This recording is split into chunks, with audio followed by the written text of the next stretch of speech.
All right, all right. Good morning, good afternoon, and good evening, whatever part of the world you are.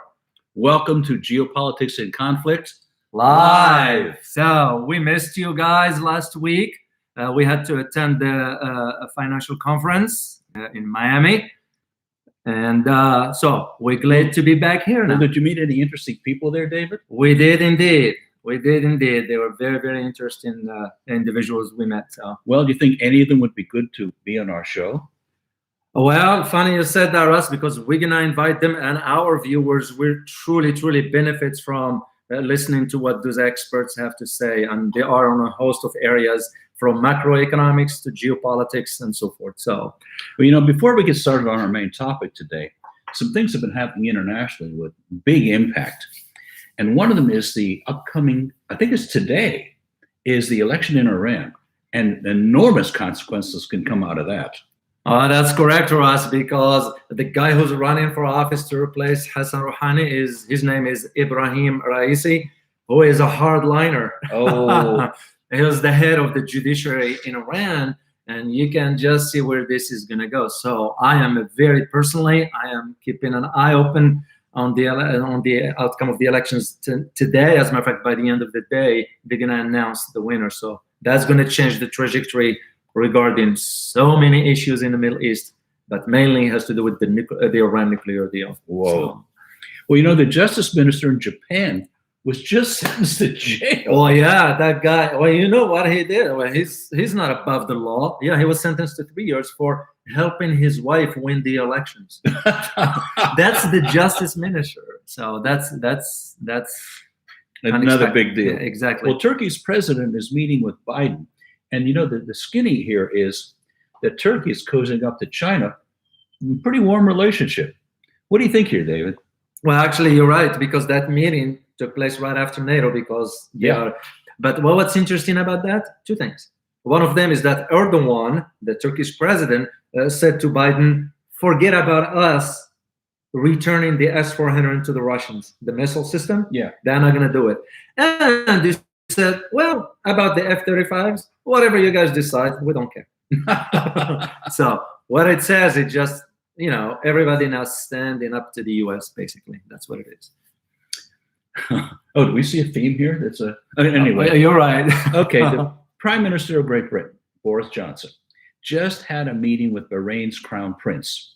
What do you think is going on there? Oh, that one. Well, you know why it's that made the headlines. We don't hear much about it in the West because, Bahrain is committing serious human rights atrocities, jailing people for no reason. And yet, when he came to England, Boris Johnson welcomed him. The reason being because he's favoring commerce over standing up for what's right. So you can just see the double standard of Britain when it comes down to human rights in, let's say, China or Latin America, whatever, versus Bahrain because money. So last one, and I mean this is a joke, but it's so deadly serious. We are now celebrating the 50th year anniversary on the war on drugs in the United States. Well, that's correct. That started in 1950, actually, when not 50, when what's his name? Nixon. That's right, Nixon. So why is that important? It's just to highlight that we never won that war anyway. It's still going on. As a matter of fact, it's even worse. But how funny how we attach the term war to justify the spending and everything, which is exactly what we're doing now with China, Russia, and all the problems. So let's move on to our topic today. Let's do it, Ross. G7 meeting just concluded. And we have to really question what went on there, what was the purpose, and what's the outcome? Yeah, well, that's correct. This is just, by the way, just to let you guys know, we're going to focus the conversation today on the G7 and NATO. Okay, why is this important? Then, of course, we're going to open it up for your questions. But before we launch into all the discussion, Ross, we wanted to thank our viewers for their intelligence comments. I've been reading them. You've been reading them as well. I'm truly impressed with the quality of the thinking that's going on. Yeah. And they're giving me insights that I didn't know because they're on the scene. They're in that that's country correct. giving us information. and how much we truly appreciate you giving us this feedback and you giving us new ways to think about things. Thank you, thank you, thank you. Yeah, likewise. I couldn't thank you enough, guys. And I am learning a lot from this. For all those who've been sort of sharing some historical facts, some information, we find it very, very useful. We thank you so much, and that's what keeps us going. It's because the level of intelligence from our viewers. Yes. Literally, when I get up in the morning and say, what am I going to be talking about today to our viewers? Because they deserve the best. The best. You know, absolutely. We're not going to just fill the air, but we're going to provide quality information. So we want to thank you for that. So just to get back on our topic for the G7 and the NATO. So the question that has become now very, very important for us is G7 and NATO relevant today? And boy, those are big questions, especially when you consider the G7 used to be G8, and Russia was excluded because of Crimea. And are they a world player that needs to be in on this? It sure looks like it. Yeah. Well, just for you to know, which you're going to provide a brief history of how G7 started. It goes back to 1975, which happened right after the oil embargo of 1973. You know, there were back then only 5 countries: the UK, US, France, Germany, and I believe Japan. So that sounds right. No, UK, US, Italy, Japan. Okay. Yeah, because Canada was added a year later. Okay. And even now the joke, like when you see the members of G7 today, you know, you see Italy and Canada. Well, their economies, questionable. Their economies questionable. don't quite. For Canada, we know Canada's role is a cheerleading. As a cheerleader.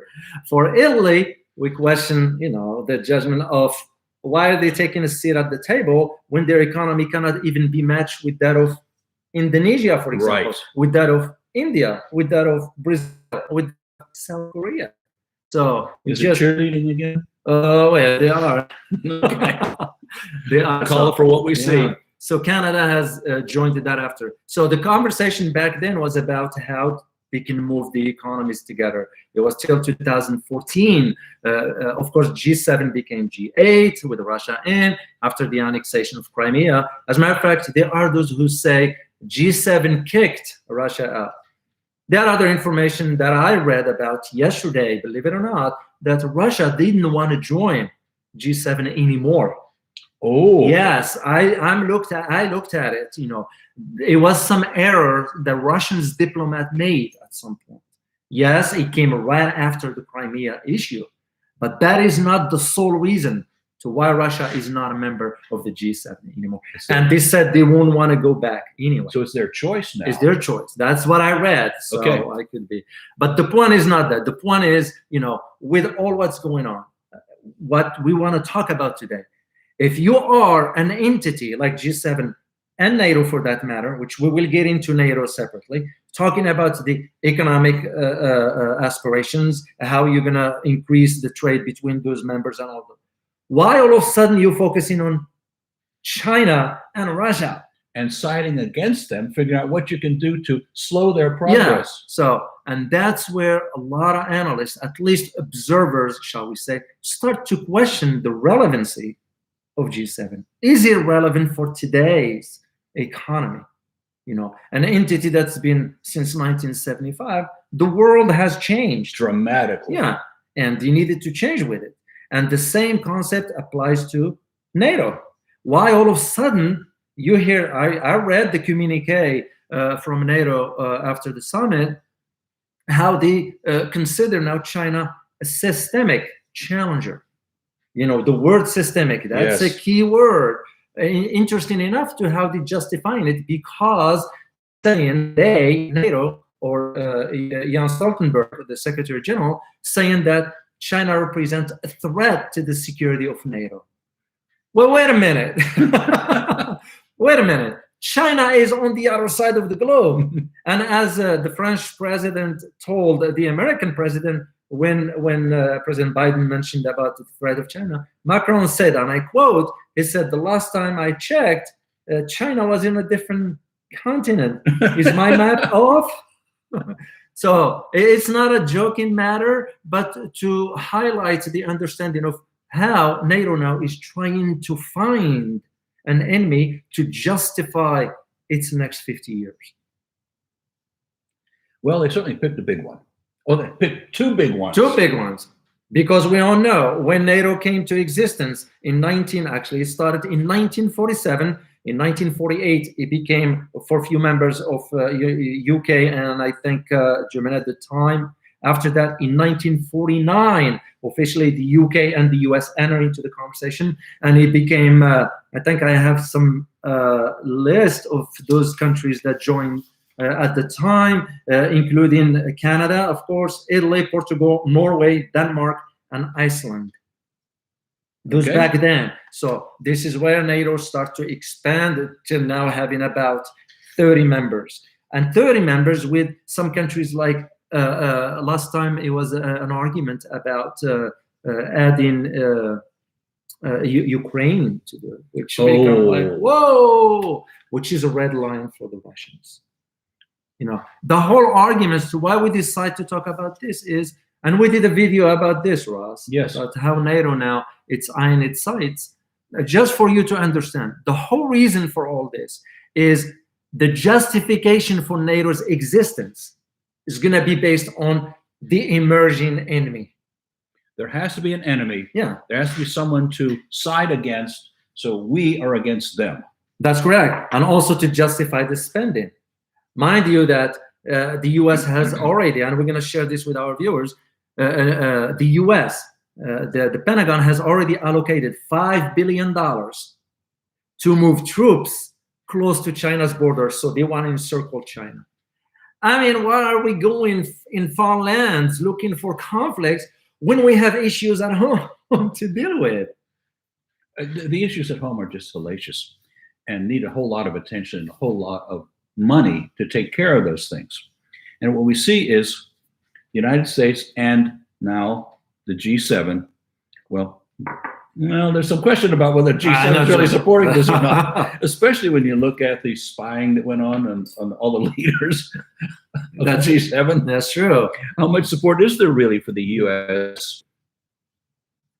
pushing against China and Russia? You know, and that's again bring to the fore the question of the, you know, did NATO and G7 outlive the usefulness? Because you know, when I look at it, and this is my personal opinion, when I think about it logically and rationally, you know, especially from a geopolitical perspective, which is my background, I would say I have a little bit of understanding of that NATO is irrelevant today.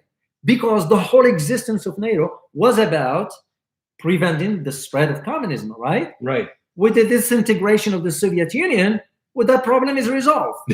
So what are we, why is NATO now is going by introducing a new enemy to justify? Because my argument is, if they're going to do this, this is like for the next 50 years. Yeah.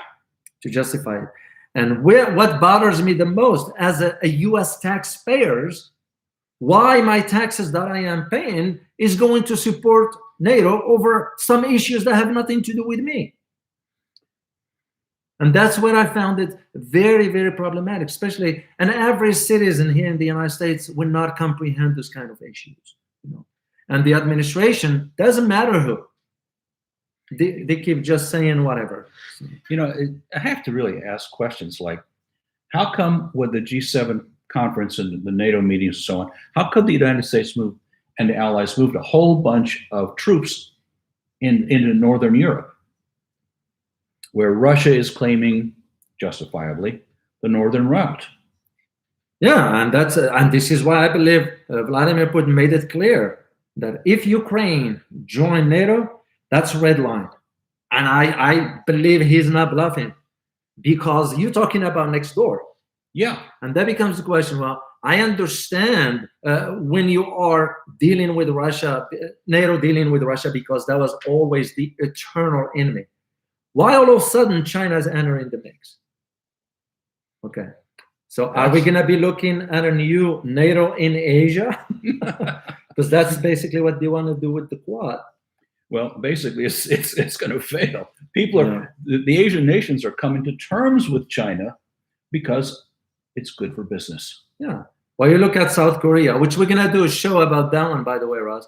South Korea and Philippines. Right. They are reconsidering their position, political position, that is regarding this Quad thing. That South Korea doesn't want to join it. You know, so who's left in the Quad? Australia and Japan, because India is the weak link. India has enough domestic problems to deal with than to be. Well, India is no different than Canada bowing to the U.S. basically for whatever they said. Because I remember when the United States ordered India to stop purchasing oil from Iran, they did it. India said, "Yes, sir." The kind of stuff. So that becomes the question of, you know, what is the relevancy of NATO and G7 today?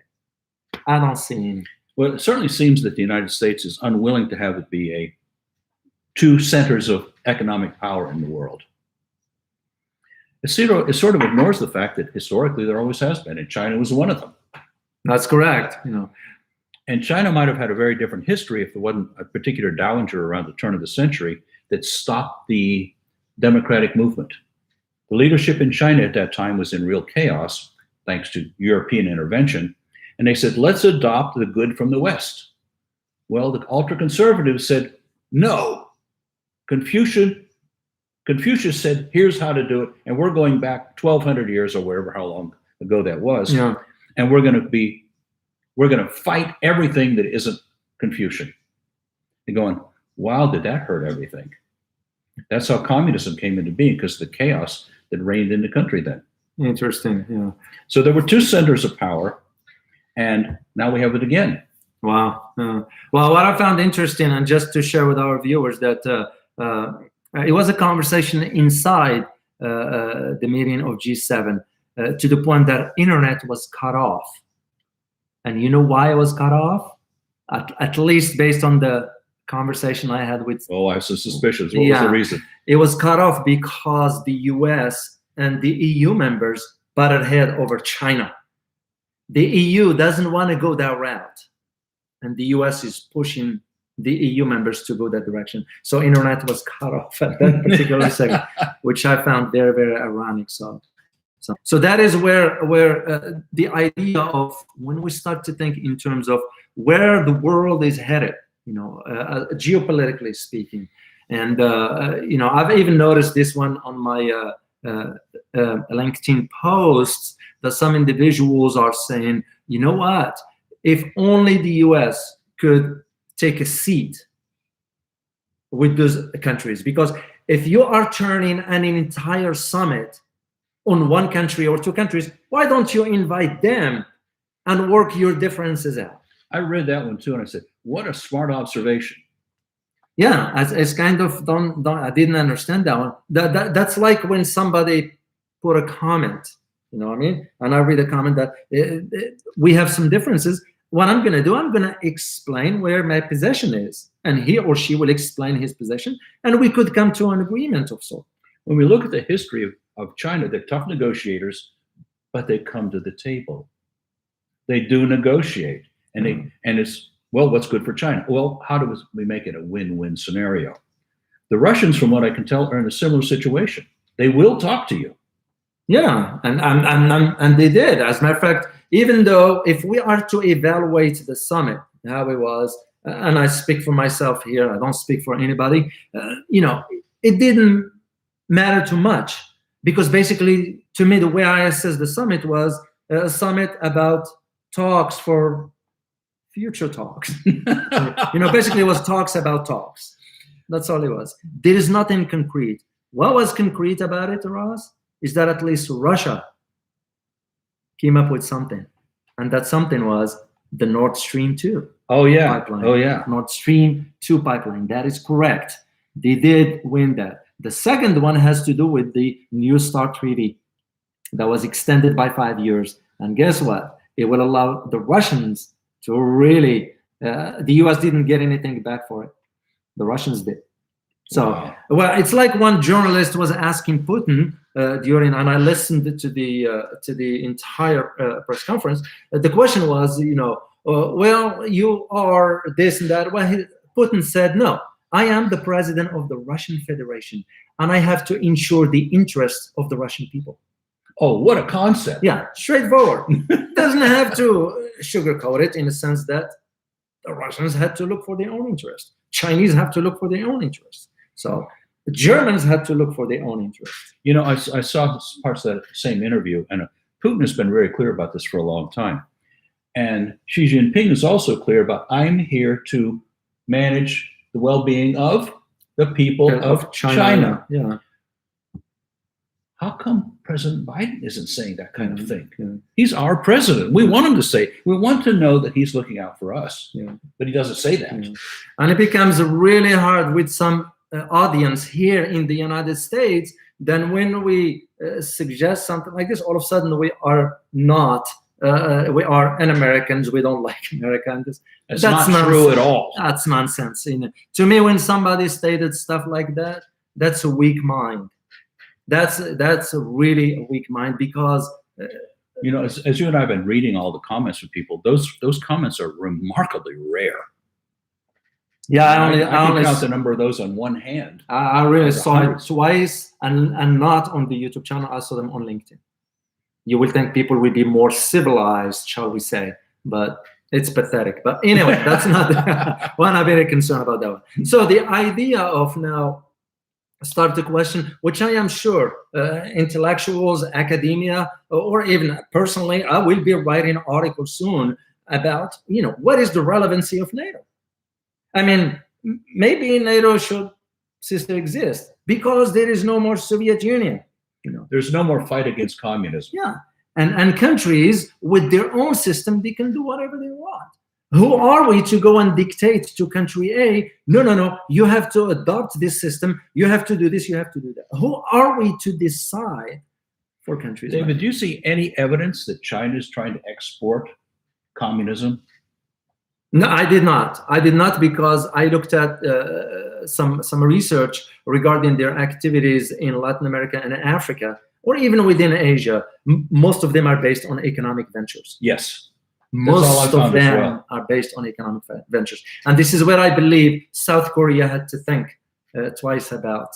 Of course, that's the mistake Australia made. Not the Australian people, but Canberra, the government. The current government. Yeah, because a lot of people that I conversed with in Australia, they're saying they would love to have Kevin Rudd back in power. Because he understood, and believe it or not, at that time, during his tenure, it was a good relationship between Australia and China. Trade was booming, everything was fine. What's interesting now, and not to divert to Australia here, but what's interesting about the media in Australia, nobody's criticizing the Prime Minister Morrison. I find that amazing. It is weird, yeah, it's kind of unusual. So, and you take a look at the bravado that's going on with that, and we're tough guys. That doesn't cut it, yeah. And this is the same argument for NATO and G7. You kind of, yes, if Europeans wants to work among themselves, or even with the United States, there is nothing wrong with that. But all of a sudden, you are focusing on an entire energy of an entity on some other country that is far away, just because that country is doing better, or is improving its economy, or is making strides in all sectors. All of a sudden, you're labeling that country as the enemy. It just, I don't see the logic of that. Especially since the enemy says, "Can't we work together to have a win-win situation?" Yeah, and it becomes the idea of whether it's the what's the word I'm looking for? Psychologically, it's the arrogance. I'm better than anybody else. How dare they to surpass us or whatever? Yeah, once you start falling into that thinking, it creates only animosity, because it is my belief, and we don't speak on behalf of China, we don't speak on behalf of Russia, we don't speak on behalf of anybody. Right. We just presenting the argument, and we'll let you make the decision or reach that conclusion yourself. But the idea of those countries think pragmatically. That's how I see it moving, and this is why they are moving forward. As a matter of fact, China just launched 3 astronauts 2 days ago as part of the China space station. I watched that live. Yeah. It was so impressive. Yeah, and look, they just sent the first module a few months ago or a few weeks ago. Yeah. So it tells you that they are not focusing on this. They're focusing on what can we do to improve the living conditions of the Chinese people.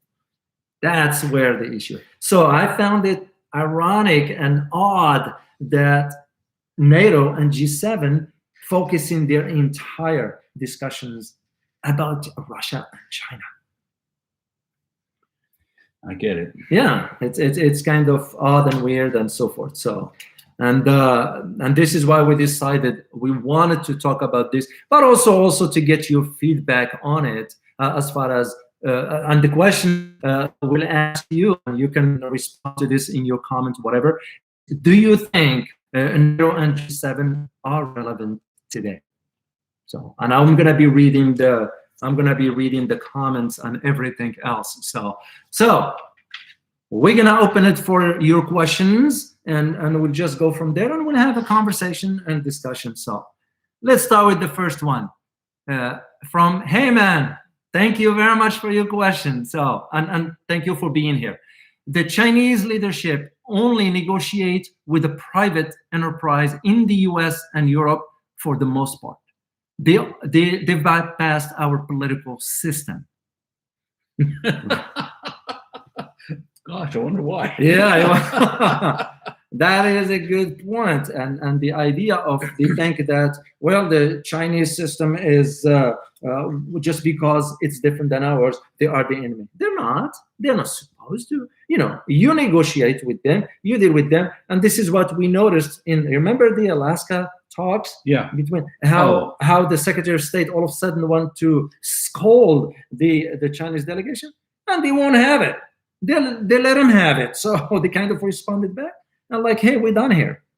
It's because it was not the right way to approach this. A direct response here is how many wealthy Americans have invested in China, and how come so much money and how much manufacturing and technology went to China and made a number of Americans obscenely wealthy? That's correct. How come they did that? They did that. Yeah, you're absolutely correct. Well, it served them. That's correct. So it's not for the average person. So thank you for your question. Next one, Ariel. Good to see you, Ariel. Is there any chance NATO could be disbanded in a few years from now? If so, will it be replaced by a new entity like the Euro Army, for example? Oh, how interesting. What a good question. That's a great question, Ariel. Well, my understanding of how NATO is structured, and I don't see it disbanded soon, anytime soon. Because this is the reason why they are in the communique, they use the term systematic challenger for China. Anytime you use the term systematic, you're looking at a long term. And because they want to justify their existence for the next 50 years. So I am sure in the next 25 years, we're going to start hearing a new terminology that justifies that. Europe cannot defend itself, even though I am a believer. And this is, again, based on my research, my academic studies, and so forth. Europe can defend itself. They don't need us for that. The reason why we have pressure on Europe, because they're still depending on us for their security. That is the reason why. But if you let them, that's like a kid. When a kid starts walking, what happened at first? He or she will fall. Then they'll stand up. Then they'll learn how to walk. Europe needs to learn how to defend itself. They have the resources, because why are we paying for NATO? Why my tax money is going to NATO to defend Europe when Europeans can defend themselves? So I don't see them doing that, and they're going to be keeping the lip service to the Americans. This is why, if you notice, FYI, for you, Ariel, and for everybody, always a NATO commander is a 4-star general from the US. NATO commander will never be from Europe. So just FYI. Next question, Jim 2020. Thank you, Jim. Thanks for being here. The question is Biden showing the world that he is weak president? And do you see Trump coming back in 2024? Wow, that is a good question, Jim. And yes, it has been some conversations. here in the US internally, at least I had some conversation, I'm sure Ross you did with some, about the coming back of President Trump, of the former president rather, sorry, for in 2024. The question is whether the establishment will allow it or not. What most, even Americans themselves, let alone foreigners, they don't understand is our system is not run by the presidents or no. There is behind the scenes establishments that can make policies goes one way or another. A president in the United States has no power. You know, a good example of that is Trump wanted to get out of Afghanistan. He couldn't get out. The powers that be would not allow it. Yeah, it's just the way it is. The president of the United States, it just, despite what you hear, the leader of the free world and all that nonsense, those are just psychological enforcers to ensure. But no, and the short answer is yes, there is a possibility he might come back in 2024. Gandhara 6590. Good to see you here. So your question is, where is the G7 going to pull $40 trillion from? I laugh hard when I hear that. I do too. 40 trillion, you're right. Where are they gonna get that from? You know, the US will invest like we did in Marshall Plan. You know, it's ridiculous and this is when you realize what's realistic versus what's hyperbolic. Yeah. You know, when you hear the statements coming out of G7 and NATO about this, China this, or Russia this, and all that, it just hypes. It's because it's for domestic consumption. They wanted to make sure that the domestic audience is hearing what they want to hear. That's like what happened with us here in the US when we learned through the media that, oh, President Biden raised the issue of human rights with Russia, the issue of cyber and all that, which we all know is just for domestic consumption, no more, no less. So the idea of how this is gonna, no, I don't see where they're gonna get that from. I mean, look at just what happened with this Nord Stream 2, that we threatened to sanction Germany for getting gas from Russia. Well, guess what?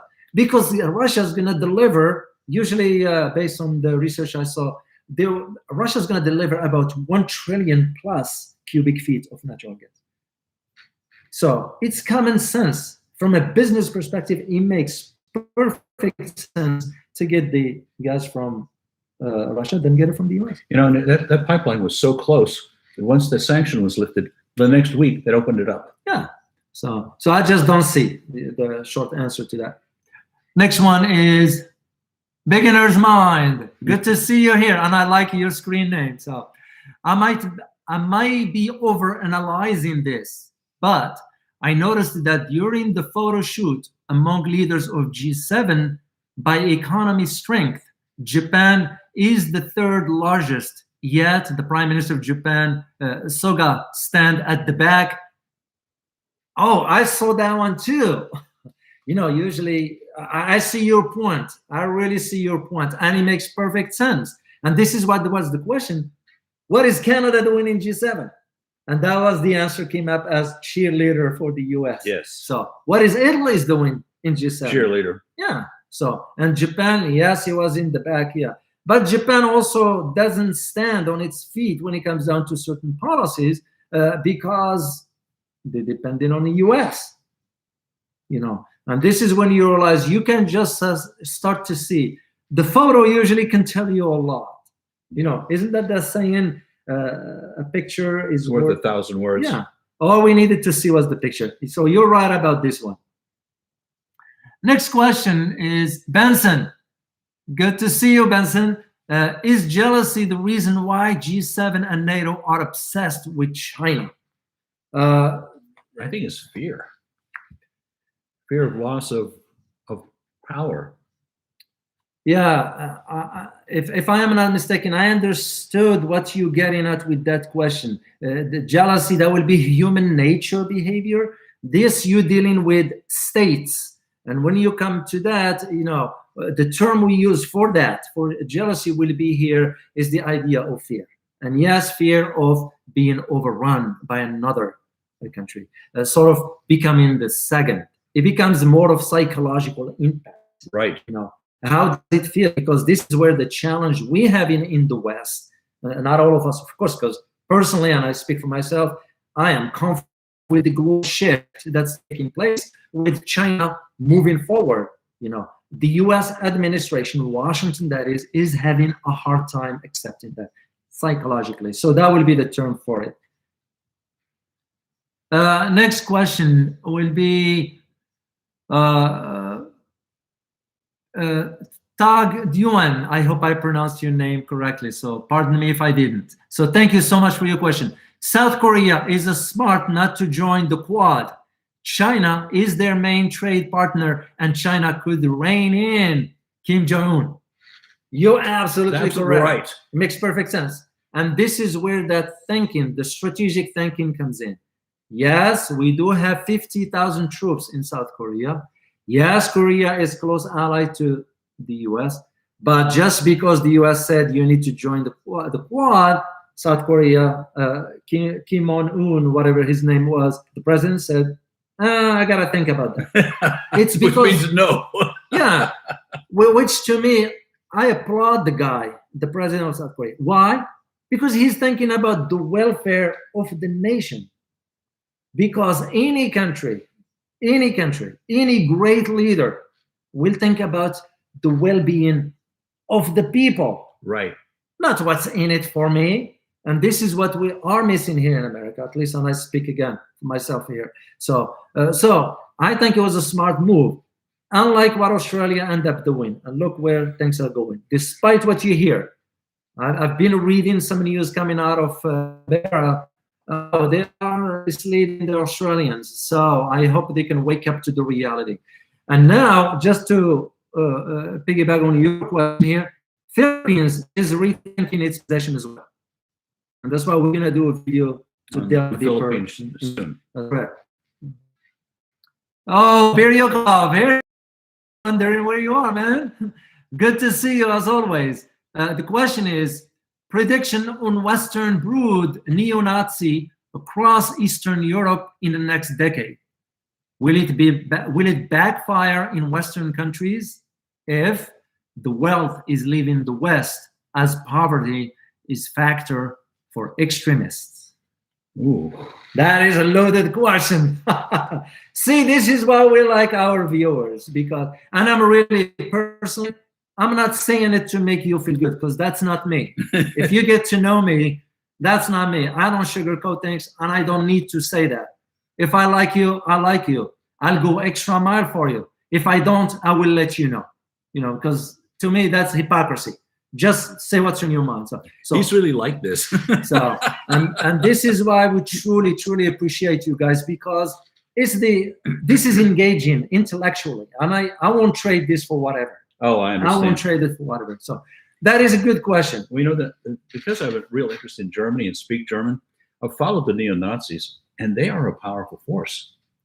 We don't hear about them much, but real poverty hits Europe, they could reemerge. So there is a possibility to that. I am sure this is why you see in the ties between Europe and the US. Sometimes the Germans will push back, but still the US has a lot of influence on that. So if that to happen, Berikov, is going to be for a while, unless literally Europe descends into some major chaos. And so Barry, good to see you, Barry. Barry Quinn. I hope I pronounced it right. So thank you so much for your question. How is Southeast Asia country possession, like Malaysia, Thailand, Vietnam, Philippines? How is South Asia country possession? What's their stance with China? Do you think that means? Yeah, that's what I do not know. Do you mean where do they stand vis-a-vis China? Or where do they stand vis-a-vis how the U.S. policy in Asia or trying to encircle China? So it is hard for us to answer this one if we don't know specifically from which angle you're approaching that one. So, and that's the idea of because that one has a lot of possessions to approach it from. So I think there's inevitably there is an answer to that. Okay. And that is the countries of Southeast Asia are necessarily going to have to come to terms, some accommodation with China. They just have to. Yeah. There's too much trade going on. There's too much power there. And the United States has lost its credibility. Yeah. We say one thing and do another. So next question, Citadin. Thank you for your question and thank you for being here. Question is, what are the prospects for China involvement in the Middle East and the Levant beyond the Iran deal? That is a great question that falls within my wheelhouse. I wrote a book about Iran. I titled it "Volatile State: Iran in the Nuclear Age," in which I truly detail this particular question. So basically what I said was that Iran provides now the gate for China to enter. It provided it for Russia, and now it's providing it for China to enter into the Middle East. And there is one reason to why that is. The reason being because you have to tie this to the energy consumption. China is expected to consume about 16 million barrels a day by the end of this decade, according to the International Energy Agency, the estimate. So where this 16 million barrels a day is going to come from, the Middle East is one of the sources for that. And this is why China will have to pave, and it has been paving the way for its relationships with Middle Eastern countries, with the key players, not with all of them. Like, for example, in the Levant, China will not have much in Syria. The reason being because Russia is managing them, because Russia kicked the US out. So I don't see China in the Levant, but I do see China with Iran. I do see China in the Gulf states with some of them. They are developing some technology with the United Arab Emirates. I do see China with Saudi Arabia, because Saudi Arabia is thinking in terms of building nuclear power plants, even though the US said they will support them. But Saudi Arabia purchased some type of missiles from China behind the US backs. So I do see it going forward because China wants to ensure access to energy. So that's the reason for that. Dakin, good to see you, Dakin-san. It's the question is, do you think G7 and NATO help the status of US dollar as world currency? That is an intelligent question, and it's very interesting. Oh boy. Yeah.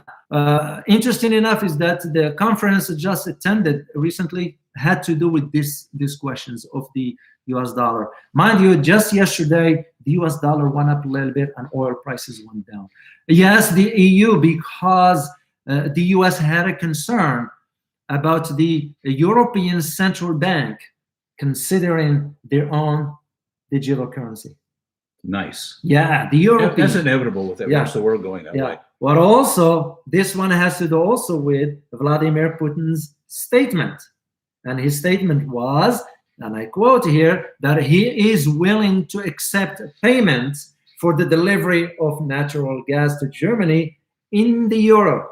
Oh, I read that. Yeah. So what does it mean? It means basically we, the Russians, can forego the US dollar, because that's one way of indicating that we can live without the US dollar. So the Europeans will have to think for themselves rather than tying their currency to the US dollar or to the SWIFT system in general. Yeah. So that is one of the possibilities for it. So for why that is happening. And I think it will, once the digital currency for China will start circulating on global level, the euro will have no choice but to do that. Kwan Lee, good to see you, Kwan. How the G7 can be so overbearing? Are they aware that together they constitute only 30% of global economy nowadays? The short answer is yes. They are realizing that, because when the G7 started, they were about 80% of the global economy. Now, the last research that I read was about 40, but yet it's about around that number. And it does not bode well for the European, the G7. Because again, you have Italy, you have Canada, but you have emerging countries like Brazil, Indonesia, India, South Korea, even Japan. Japan is there already. So, and they are not members. So you're right. They are aware of this, but because the U.S. is taking the lead on that, and we're still a global economy, of course, we cannot sort of dismiss that. So the position of the U.S. in the group is what's giving it that push. So, but yeah, they are aware of it. They are cognizant of that. They are not representing the largest one. Yeah, Tiger Leezy, good to see you. The question is, how do you see the prospect of Build Back Better competing with BRI, the Belt and Road Initiative? Yeah. Well, the Belt and Road Initiative, it's actually occurring. It is. And so the promises made by the Chinese government are actually being fulfilled. Whereas the what the US was coming with is the idea of to counter that. I'm not putting down the West. I'm not putting down my country, the US. It's just not gonna work. It won't work because not only there is no infrastructure for that, there is no credibility. Europeans gonna have to be rethinking now. Okay, should we trust the US? That's like what I read yesterday, that the US announced that it convinced some Latin American countries not to allow Iranian boats, or not boats, but those are frigates, military, naval, to dock in their countries. I am not sure about that statement. It's because those naval assets are going to Venezuela, and Venezuela is not going to listen to what the US has to say. So the idea of no, I just don't see that happening. In one of our shows, we brought this up and said China is willing to take risks with their money, and the regular banking system said these investments are just too risky. We're not going to get any money back out of it. Yeah, I just don't see that one. So, next one. Hey man, thanks again for your question. We really appreciate it. Agreed. My point was leaders are only advocating for Apple, Tesla, and Ford, for example. Average people only receive lip service. You are absolutely correct. Right. And because here is the issue. I just found out yesterday, the Department of Justice now is investigating, here in the US, is investigating who leaked the information from the IRS about the billionaires not paying taxes at all. Jeff Bezos of Amazon, Warren Buffett, Michael Bloomberg, Elon Musk, Mark Zuckerberg, all of those guys are not paying taxes at all, zero. Some of them said they're paying only 3%. So rather than the US government kind of figure out or find out why those guys are not paying taxes, they went ahead and investigating now the person who leaked that information so the public can know, because an average citizen, all of us are average, we're middle class citizens here, and yet I am asking myself, why am I paying 30% in taxes, right, and Jeff Bezos is paying zero? That is not a fair system. It is not right. And it becomes the question of, okay, as you said earlier, Ross, those Americans, businesses who invest in China, they're not going to worry much because they are making money. A lot of it. Yeah, and all you hear is this loud noise, distraction, if you will. Oh. So you're absolutely correct, and I couldn't agree more, because that's what they're advocating for. Those big businesses, so they can have say, and that tells you right there who controls the political process in America. It's not the election, it's not the voters. Right. Yeah, it's sad reality. Well, someday we ought to do a show on distraction. Yeah, why not? You guys want us to do that? We'll do it. Masterful distraction occurring away from what's really important. Yeah. Matt, good to see you, Matt Davidson. I read your comments. Thank you for those, Matt. I am in English, so I don't understand American mentality. Don't Americans have a say where your tax dollar goes? Example, funding NATO, World Health Organization, UN, etc. Great point. Great point.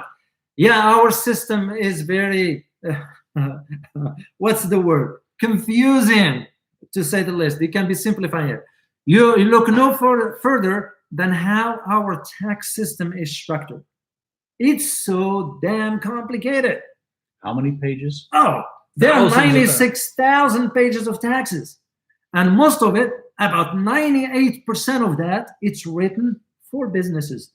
Only 2% is written for the average citizen. You're absolutely correct. An average citizen, Matt, is not going to understand that, because an average citizen's worries about what's for dinner tonight. Yeah. You know, am I having something to eat for dinner or not? He or she's not going to be worrying about. The average American lives paycheck to paycheck. Yeah, it's a sad reality. A lot of people think, yeah, this wealthy nation. Yes, we are wealthy, but the wealth, it's not for everybody. It's concentrated in a specific category of society. And the government is justifying the spending. This is why, and this is for all of you, not just you, Matt, for all of you. That's what to understand that the reason for the creation of conflicts is what justifies the spending. NATO is saying what it's saying, so the US will say we need to keep up the spending for NATO. You know, another consideration here is, how is our government actually funded? For example, if you're up for re-election, where does the money come from to pay for your campaign? It comes from your industrial donors. Yeah, that's how it works. It's our system needs a top to bottom review, and the sad news, I don't see it changing. Even attempts over the last 30 to 40 years, every one of them has failed. And also because the masses are not well informed, and this is why we decided to do the show. When we started, Ross and I, we just started as a joke. I said, hey, Ross, how about if one day we just get in front of a camera, and all of a sudden we realized, you know what? Maybe this is our responsibility to share that knowledge with the masses so they can start to understand what's need to be done. Because, as I always say, the majority of Americans do not understand one phrase in the Constitution. The government is for the people, by the people. Yeah, and that's where I see that nothing's going to change, unfortunately, because the system is corrupted. So, next question. All right, Sahan Yaharathan, I hope I pronounced it correctly. Good to see you here, and thank you so much for your question. How are your thoughts on India? You know, India is heavily bullying all its neighbor on behalf of US, Bangladesh, Pakistan, Nepal, and Sri Lanka, very positive about China, and they don't want to anger the dragon. You know, I see your point, and there are a lot of conversations about that one. And I agree with you with your assessment that indeed, this is why I said earlier regarding the Quad, India is the weak link, because India cannot stand on its feet by itself. India will have to bow to what the US says, straightforward. And I don't shy away from, no offense to citizens of India, it's just the government. And again, when we talk about India as a whole, we're talking about the government, not the people. I have some Indian friends, wonderful people. It's the government. So, and again, when I'm criticizing Modi about his policies, whatever, you know, it's not our business. But yes, there were some injustices were made in Kashmir. We all know the history of Kashmir and how very, very, very complicated that issue is. But yeah, for India, they're going to have to realize, and they might end up holding the end of the stick at the end. Yeah, because the other countries are thinking ahead. They are thinking ahead, and they see they better tie their economy to China than stay in a limbo. Oh, yeah. So to them, they're thinking about what's better for the country. India has a lot of issues internally it needs to resolve first before they start dealing with the global issues. Yeah, TC, good to see you, TC. China has already become Japan's largest trading partner. When China's economy becomes #1 and therefore their military becomes much more powerful, do you think Japan will become China's ally? Oh, the quick answer is no. I don't see that happening as far as being an ally. the bad history between those two countries Yeah. and the animosity that the Chinese people still feel. Yeah. The rape of what was it? Then the rape of Pete. Yeah. I can't remember it. Yeah. But the idea of Japan, you think of it in terms of the history. You know, it is a complicated history with China. It's far different than Russia and China. Russia and China had some issues historically, and yet they overlooked those for the benefit. Japan doesn't share the same view with China because Japan is an ally of the US. So as far as cooperation, business-wise, yes, they could. This is why they are sort of wavering on how far to push the US agenda, because they are kind of concerned, because they are within the vicinity. And their number one trade partner, Yeah. a high-ranking trade partner. That's correct. So, but as far as them becoming an ally, I don't see that happening. That will be a miracle if that happens, but I don't see it. You know, a funny aside here is, Yeah. I talk to the Chinese people, they say, what's the number one tourist country they want to go to? Japan. Japan. They say Japan's a wonderful place, and we have a great time when we go there.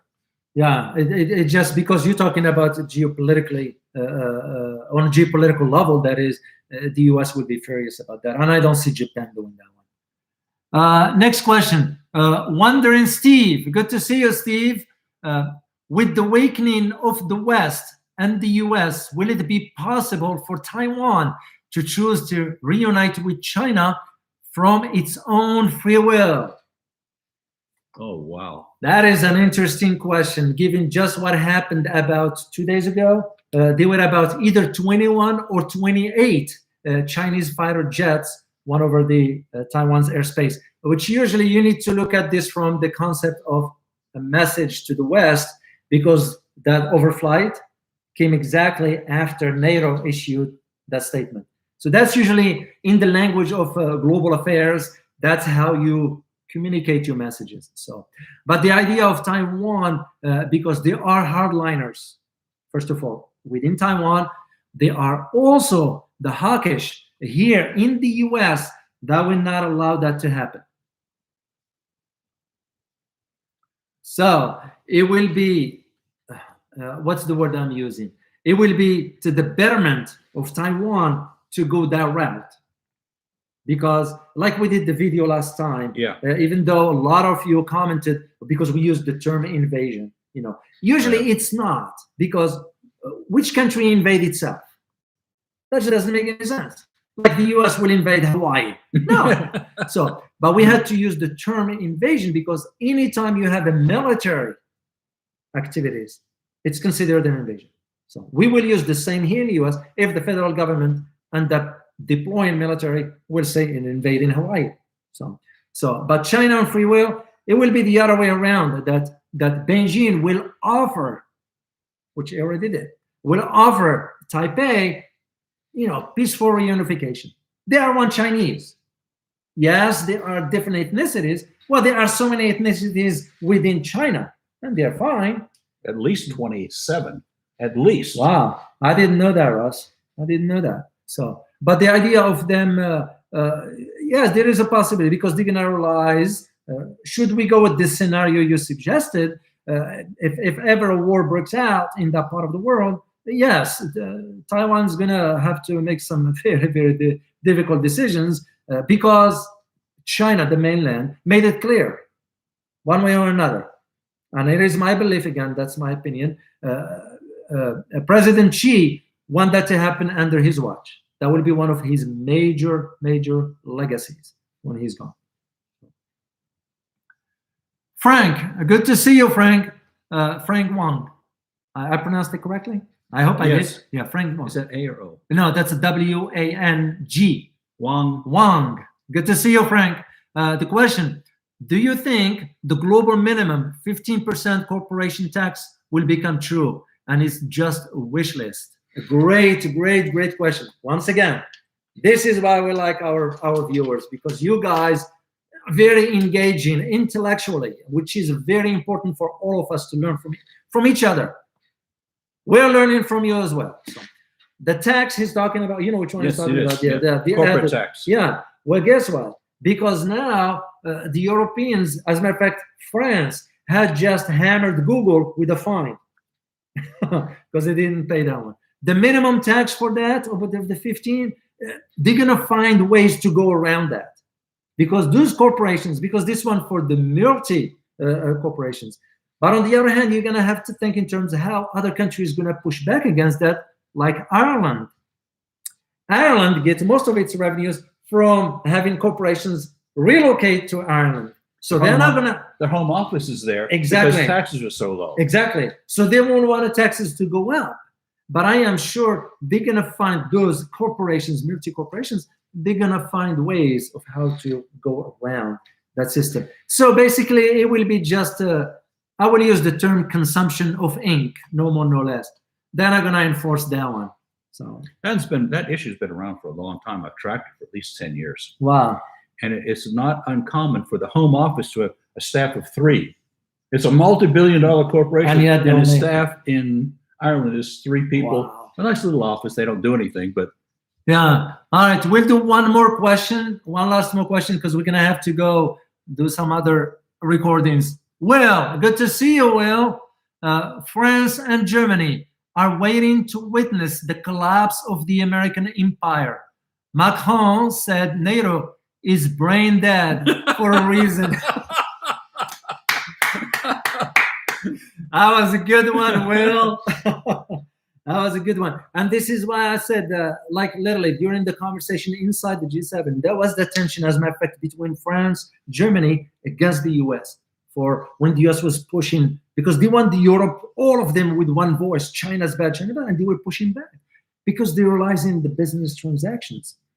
And when it comes, even with NATO, it was France that spoke out when Macron leaned over to Biden and said, hey, the last time I saw China was on a different continent. Is my map off? That's usually that's a subtle signal. That's a subtle signal right there. So for how they want to do this, so it's the idea of let me just see that one for NATO. Yeah, it's the idea, as we said earlier. Is NATO relived? Is it outlived its usefulness? That's it. That's it. I think they did. In my opinion, there is no need for NATO anymore. And we're not alone in thinking that. Yeah, and there are a lot of people who share this view. So I hope that will happen in my lifetime. So we want to thank you. Any final words, Ross? No? We want to thank you for attending this live stream. We missed you last Friday. And of course, this is why we enjoy this, because we learn from you as well.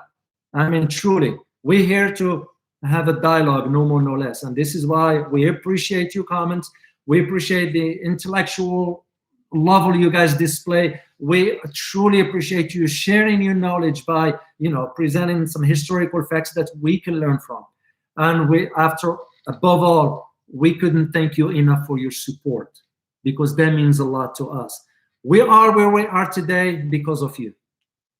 And this is why, at least I'm sure Ross will share this with me, when we get up in the morning, we feel like, what do we need to share with our audience, because they deserve the best, and we're only going to present the best to you. So right on. So we look forward to next time, and in the meantime, we'll be putting some videos. And before we go, one more shout out at our members at the Patreon. We want to thank those who joined the membership, and for you, if you like our videos and you want to support us, one way of doing it is to join our Patreon membership. And we thank you enough. And of course, stay informed. Stay informed. See you guys.